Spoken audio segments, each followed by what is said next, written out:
Olá pessoal, aqui é o Velgas. Hoje, dia 1º de outubro de 2025, a Ucrânia atacou usina em Briansk, na província de Briansk.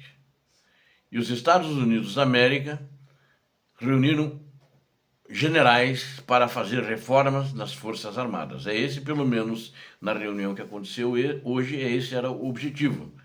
Além de enquadrarem os generais, xingarem os generais, mas era esse o objetivo.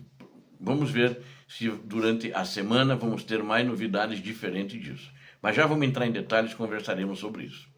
Quero convidar a todos vocês que não são inscritos, inscreva-se no canal, aqui você sempre vê a verdade. Eu conto com vocês. E quero também pedir a todos que deem um like, compartilhem com as suas redes sociais e façam os seus comentários. Ajude o canal a crescer e se fortalecer. Você é importante para isso. Obrigado. Bom, a Ucrânia atacou uma usina em Briansk. Ataques devastadores.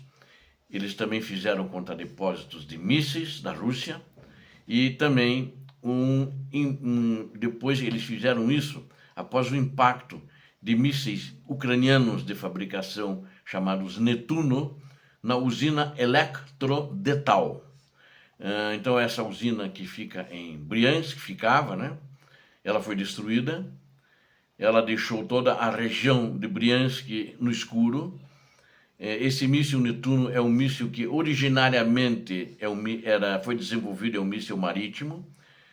Os Netunos é que afundaram o primeiro navio russo, que era um navio capitania chamado Moskva, nessa guerra, ainda em 2022. Todo mundo ficou louco, preocupado, e logo o navio capitania, que é onde está o comando da frota russa no Mar Negro. Ele foi afundado, e então esse destroyer que foi para o fundo do mar e continua lá, acho que não vai ter como puxá-lo de volta, pelo menos nessa guerra, e não vai servir mais para nada mesmo. E são mísseis desenvolvidos pela própria Ucrânia, já no primeiro ano de guerra.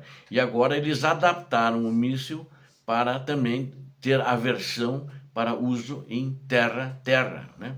Então, ele então foi atacado e destruiu essa usina Elektrodetal na localidade de Karachev, na província de Briansk. O Estado-Maior do Exército Ucraniano relatou o uso de 4 mísseis para isso, né? E, de acordo com a Diretoria Principal de Inteligência da Ucrânia, o SBU, a Elektrodetal, ela também produzia alguns equipamentos ali, usados na indústria aeroespacial russa, incluindo um drone Quimera, um FPV, né? Então isso era usado na guerra contra a Ucrânia. O ponto interessante é o seguinte, ali também ficava naquela região o arsenal número 67, também conhecido como Arsenal 1046, é um centro logístico, na realidade, 1046. Era Arsenal 67 do Centro Logístico 1046. E também estava localizado em Karachev. E o ataque atingiu a usina e não atingiu os depósitos, mas depois atingiu os depósitos também, que já tinham sido atacados anteriormente, né? Em 2024, em 19 de novembro, ele foi atingido por mísseis atacanos, apenas para relembrar vocês, causou uma série de explosões, detonações principais e secundárias, né? O depósito, apesar das consequências, o depósito eles ainda usavam, mas não estava a toda a capacidade. Estava menos abastecido do que os outros arsenais, porque acho que eles não conseguiram reconstruir muita coisa ali dentro. E eu acho temerário você usar um depósito de mísseis, era depósito de mísseis, depois dele já ter sido destruído, né? E agora a escolha do alvo, então, forneceu informações estratégicas, mostrou que os russos reduziram também significativamente o uso desse arsenal. Então, não estavam usando muito, mas estavam usando, né? E ele não foi o alvo principal, mas essa usina de Elektrodetal que fabricava esses equipamentos que eu disse para vocês. Os analistas acreditam que o ataque Elektrodetal utilizou o Netuno, que eu já lhe falei para vocês, né? da modificação de usar ela para a terra, né? E ele é um míssil de longo alcance, ele pode viajar a 1.000 quilômetros, e ele agora, essa localidade de Karachev, onde foi feito esse ataque, na localidade, ele fica a 120 quilômetros da fronteira com a Ucrânia. Então era uma coisa fácil para ele, né? E nenhum dos mísseis foi abatido, né? Os russos não conseguiram abater nenhum desses mísseis. Bom, enquanto isso, aconteceu hoje aquela famosa reunião que todo mundo esperava, muita gente preocupada. O que vai acontecer que o Putin, daqui a pouco o Putin esteja mandando no exército americano, não sei, brincadeira. Mas que o Donald Trump, através do secretário da Defesa, o Pete Hegseth, convocou. Ele é o chefe do Pentágono, né, está dentro da Secretaria da Defesa, e ele convocou essa reunião.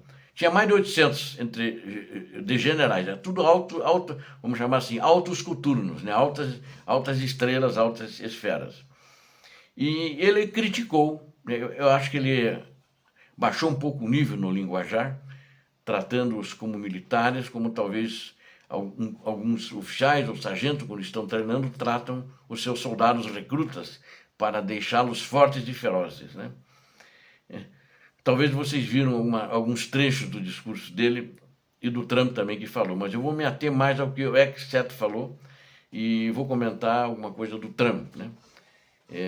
Então ele falou para esses generais, vieram de bases de todo mundo, os principais comandantes, e ele disse que o departamento vai remover programas focados em identidade, escritórios de diversidade e outras iniciativas que ele chamou de divisivas ou distrativas. O secretário da Defesa americano, Pete Hegseth, discursando então para oficiais militares de alta patente na base do Corpo de Fuzileiros Navais em Quantico, né? E ele fez isso ontem, no dia 30 de setembro, o último dia do mês de setembro, e ele foi esse é um encontro raro, talvez segundo alguns órgãos de imprensa disse, nunca aconteceu assim. E muitos até estão admirados porque isso poderia ter sido feito por videoconferências, né? E vieram os comandantes das bases do mundo inteiro. E aí ele disse que as Forças Armadas americanas vão ser reformadas para pôr fim ao que ele chamou de décadas de decadência.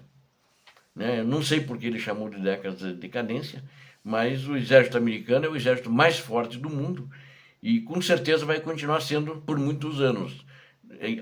Mesmo o segundo, que aparentemente é o chinês, acho que está longe de chegar aos pés dele, e só em porta-aviões, os Estados Unidos têm, parece-me que 11 porta-aviões nucleares, mas no total, entre nucleares e não nucleares, dá aproximadamente 30 e alguma coisa, né? Então eles são muito fortes. E a Rússia, por exemplo, não tinha nenhum. Tinha um que estava estalerado lá, não conseguiu passar na inauguração, entrou água. É o exército mais forte do mundo, sem dúvida nenhuma. E aí, lá em Quantico, o Hegseth, né, ele declarou o fim do lixo ideológico no exército, citando como exemplos preocupações com mudanças climáticas, bullying, líderes tóxicos e promoções baseadas em raça ou gênero. Ou seja, deixou claro que isso vai acabar. O secretário de Defesa, Pete Hegseth, disse também que o Pentágono passará por grandes reformas para acabar com o que ele chamou dessa década de decadência, né? A cúpula, que inclui praticamente todos os oficiais de patente superior, aqueles com patente de brigadeiro, general, almirante, né? nessa linha assim.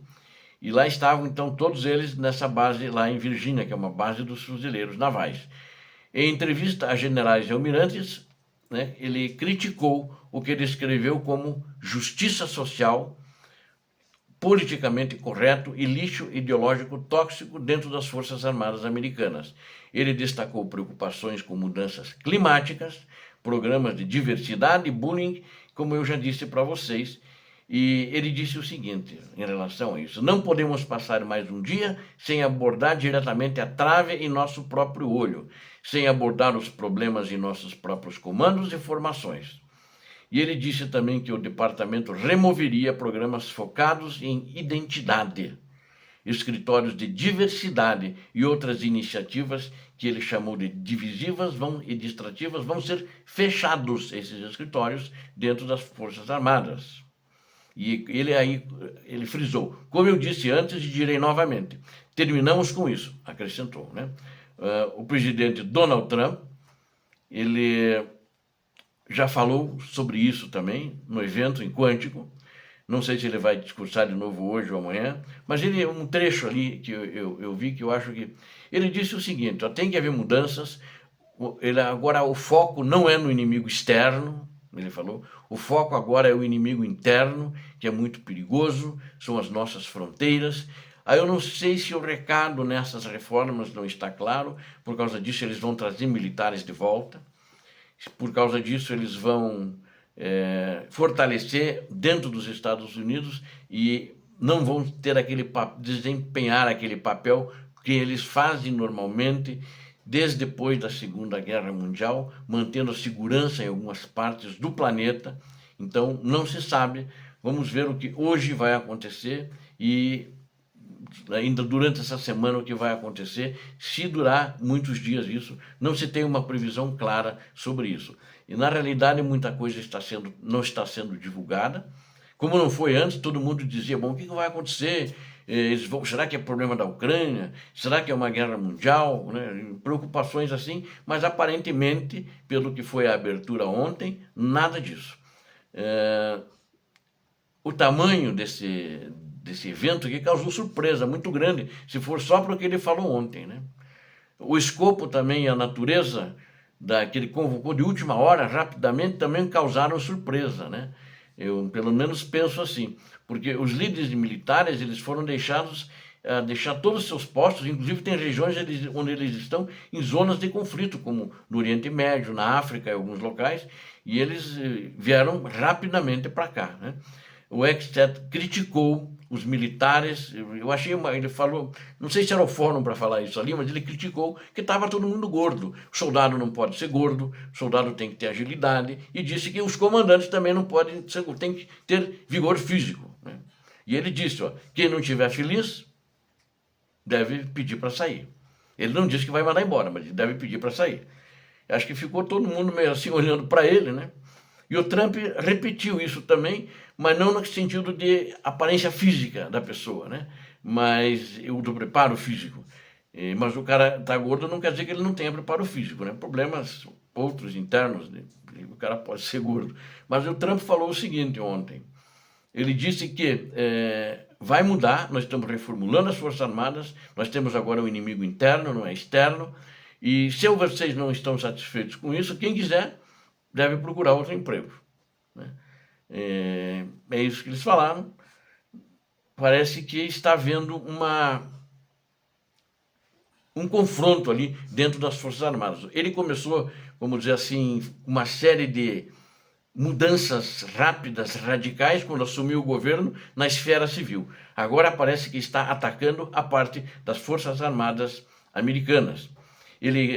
O Exet criticou também um inspetor-geral do Pentágono, lá eles têm um inspetor-geral, e o gabinete do inspetor-geral está investigando as condutas do Exet. Então ele recebeu críticas sobre isso. E aí o Exet acusou ele em público, ali perante aqueles mais de 800 pessoas, acusando ele de ser politizado e dar influência a ideólogos e pessoas de baixo desempenho. Aí ele argumentou que uma reforma duradoura é impossível sem substituir as figuras sêniores que, em sua opinião, consolidaram a cultura atual. Então eles vão tirar a gente das Forças Armadas. Ali acredito que eles têm que se aposentar, que aqueles generais, eu acredito que a maioria deles, ou todos, né, que eles estão de carreira, eles não são cargos políticos, não são cargos de confiança políticos, né?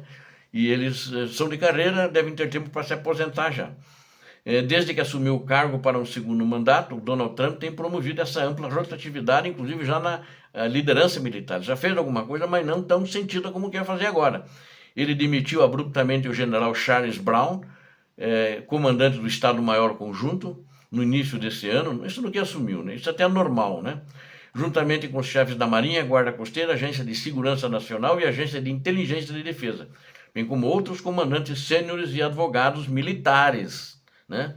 Exceto defendeu a reformulação, dizendo que a mudança não poderia ser alcançada com os mesmos líderes que ajudaram a criar os problemas. Então, na realidade, ele falou isso genérico, mas ele disse, são vocês que estão criando problemas. Então, apesar desse esforço extraordinário e da interrupção necessária para reunir centenas de comandantes de todo o mundo, ainda nós não sabemos muitos detalhes. O que se sabe, por enquanto, é isso. É uma reforma com críticas pesadas, chamando a eles que criaram problemas que existem hoje nas Forças Armadas. Então, é isso aí. Trump, mas no domingo o Trump já tinha minimizado qualquer esforço, né? Dizendo à NBC que eu encontro apenas uma reunião muito agradável para falar sobre o quão bem estamos indo militarmente e uma simples questão de espírito de corpo. Para fazer isso gastaram muito dinheiro e acho que não precisava trazer. Mas aí, vindo aqui, já viram que eles foram enquadrados, chamados de fazedores de problemas, que estavam todos muito gordinhos e que teriam que sair. Então, vamos ver como é que vai acontecer, porque como são de carreiras, e nem sempre é tão fácil, porque para substituir, por exemplo, mais de 800 generais, oficiais generais. Não sei o que vai acontecer, vamos ver o que vai acontecer. Tem que cuidar para que o inimigo não se aproveite de uma situação dessas. Muito obrigado a vocês que assistiram este vídeo, conto com vocês. Inscrevam-se no canal, deem um like, compartilhem com suas redes sociais e façam os seus comentários. Eu conto com vocês, não esqueçam. Aqui é o canal da verdade, você aqui está vendo a verdade. Fake news aqui, nunca. Deus abençoe a todos vocês, Deus abençoe a Ucrânia, Deus abençoe o Brasil. Paz e bem, paz para toda a humanidade.